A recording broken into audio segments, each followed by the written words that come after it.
Ambassador Kurtzer, you talked about we need to be careful because we have to be quiet in some of our dealings with Egypt.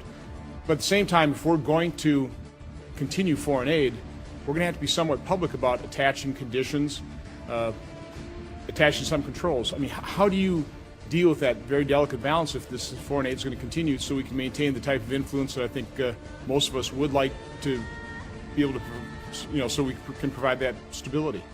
Well, the quiet dialogue, which has to take place all the time, presumably would lead to some degree of understanding as to why conditionality or a set of goals are attached to our legislation.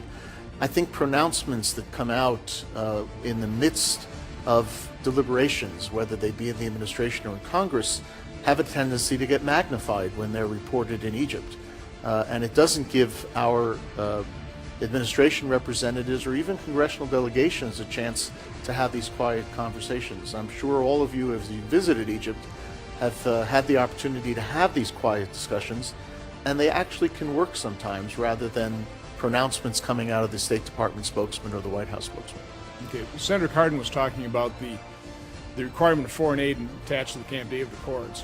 When did that obligation of the United States run out? Senator, it's not an obligation per se. It's voted upon regularly by the Congress.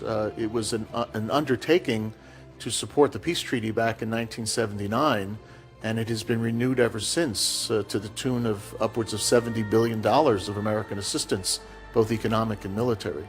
But there is no long-term commitment that has been written into legislation. Okay. Thank you, Mr. Chairman.